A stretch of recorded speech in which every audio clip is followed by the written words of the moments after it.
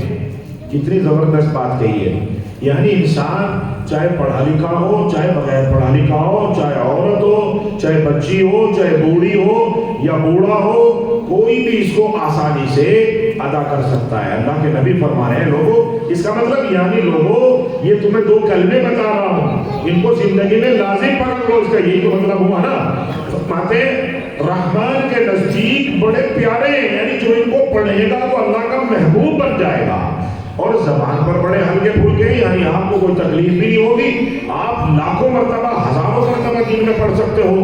خفیفتان علی اللسان، فرماتے ثقیلتان فی المیزان، کیونکہ یہاں ونضع الموازین القسط کہہ کے اس حدیث سے اس حدیث کو مربوط کیا ہے۔ فرمایا کہ جب قیامت کے دن ترازو رکھی جائے گی تو یہ اتنے وزنی اور اتنے بھاری ہوں گے کہ آپ کی تمام زندگی کے اعمال، اقوال، افعال، حالات اور گناہوں کا مجسمہ وہ سارا کا سارا پلڑا اوپر اٹھ جائے گا اور یہ چیز جھک جائے گی، اس لیے اس کو زندگی میں لازم پکڑ لو۔ ثقیلتان فی المیزان، فرمایا کیا ہے وہ؟ سبحان اللہ و بحمدہ، سبحان اللہ العظیم، سب کہو سبحان اللہ و بحمدہ، سبحان اللہ العظیم۔ اللہ تعالی ہم سب کو اس کا ورد کرنے کی توفیق مرحمت فرمائے۔ وآخر دعوانا الحمد للہ رب العالمین۔